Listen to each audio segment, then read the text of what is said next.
चलो, भगवान का लाख लाख शुक्र है, मैं त्रिकुट पहाड़ पर आ गया। अब बस किसी तरह मुझे उस झील तक पहुंचना होगा। फिर आनंद जैसे ही आगे बढ़ता है, उसके सामने एक बेहद खूबसूरत लड़की आकर खड़ी हो जाती है। तुम कौन हो? यहाँ त्रिकुट पहाड़ पर क्या कर रही हो?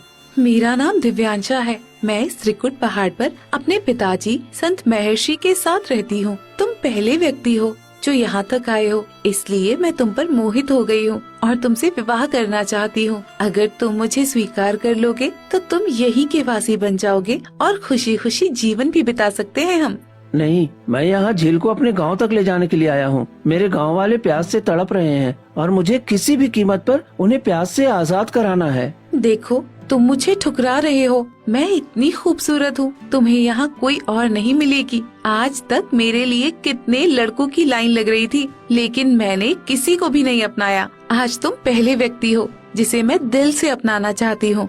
मुझे माफ कर दो, मैं तुम्हारी सुंदरता को नहीं ठुकरा रहा, लेकिन इससे ज्यादा जरूरी मेरे गाँव वालों की प्यास है। मैं किसी मोह माया में नहीं पड़ सकता, मुझे आगे जाना होगा। आनंद आगे बढ़ जाता है और दिव्यांशा उसे देखते हुए रहस्यमयी तरीके से मुस्कुराने लगती है।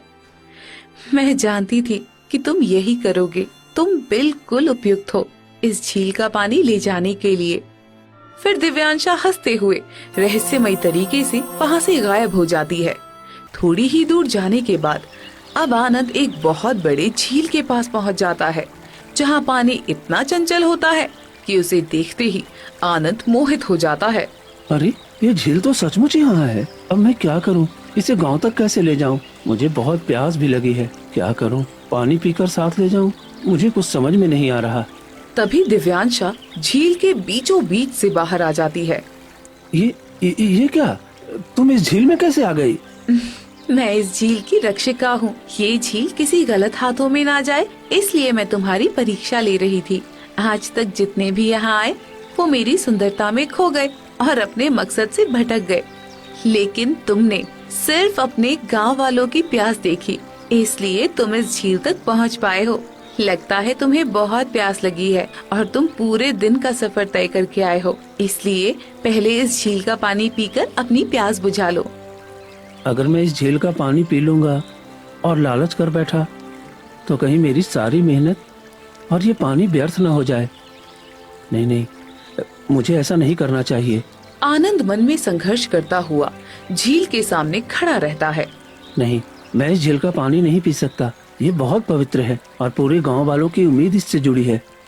अगर मैं अपनी प्यास बुझा लूं और गांव वाले प्यासे रह जाएं, तो ये ठीक नहीं होगा। वैसे भी मैं 3 दिनों से बिना पानी पिए ये सफर कैसे कर रहा हूँ, मुझे खुद समझ में नहीं आ रहा। क्योंकि तुम्हारे अंदर गांव वालों की प्रार्थनाएं और साधु महाराज का आशीर्वाद है, इस वजह से तुम्हें प्यास नहीं लगी। और अगर आनंद तुम इस झील का पानी पी लेते हो ना, तो ये झील तुम्हारे साथ गांव तक नहीं जाएगी। अगर तुम इसे गांव तक ले जाना चाहते हो तो इसका एक बूंद पानी भी नहीं पी सकते। ये इस झील का नियम है। अगर तुम इसका पालन करोगे तभी इसको अपने साथ ले जा सकोगे। ठीक है, मैं इस झील को किसी भी कीमत पर अपने गांव ले जाना चाहता हूँ। मैं पानी नहीं पीऊंगा, चाहे मुझे कितनी भी तकलीफ क्यों न हो। सोच लो आनंद, एक प्यासा इंसान 3 दिनों का सफर और करेगा। ये बहुत मुश्किल होगा, कहीं तुम रास्ते में हार ना जाओ। ऊपर वाले का नाम लेकर मैं ये काम जरूर पूरा करूँगा, चाहे मेरी जान ही क्यों न चली जाए। तभी अचानक एक तेज रोशनी फैलती है और पूरी झील का पानी धीरे धीरे एक कमंडल में समा जाता है।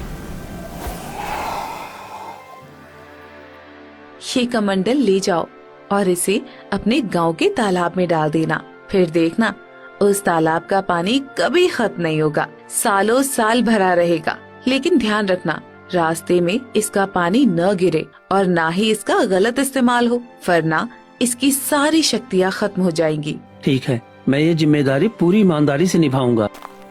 फिर आनंद कमंडल उठाता है और गांव की तरफ चल पड़ता है। थोड़ी ही दूर जाने के बाद आनंद बुरी तरह थक जाता है और जमीन पर बैठ जाता है। हे भगवान, हम मुझसे चला भी नहीं जा रहा और प्यास भी बहुत जोरों की लग रही है, पर मैं इस कमंडल का पानी पी नहीं सकता। मैं क्या करूं? मुझे कुछ समझ में नहीं आ रहा। आनंद खुद को संभालता है और फिर से उठकर आगे बढ़ जाता है। जैसे तैसे चलता हुआ आनंद एक जगह पहुंचता है। तभी वहाँ एक गांव वाला आकर खड़ा हो जाता है। आनंद, जल्दी से ये कमंडल मुझे दे दो, मैं कब से तुम्हारा इंतजार कर रहा हूँ। ये तुम कैसी बातें कर रहे हो राजू? मैं ये कमंडल तुम्हें नहीं दे सकता। ये मैं बहुत मेहनत से त्रिकूट पहाड़ से लाया हूँ। इसे गांव के तालाब में डालना जरूरी है, तभी हमारी पानी की समस्या खत्म होगी। नहीं, मैं इसे गांव वालों के सामने ले जाकर अपनी तारीफ गांव वालों से सुनना चाहता हूँ। सब मुझे ईमानदार और बहादुर समझेंगे। अब ये कमंडल तुम्हें मुझे ही देना होगा। फिर राजू झपट्टा मारकर आनंद के हाथ से कमंडल छीन लेता है और भागने लगता है। नहीं राजू, ये ठीक नहीं है। मेरा कमंडल मुझे वापस कर दो। तुम ऐसा मत करो, नहीं तो अनर्थ हो जाएगा। तुम्हारी वजह से पूरे गांव के लोग पानी के लिए तड़प तड़प कर मर जाएंगे। ऐसा मत करो। आनंद उसके पीछे पीछे दौड़ता है। तभी उसे चक्कर आ जाता है और वो जमीन पर गिर जाता है।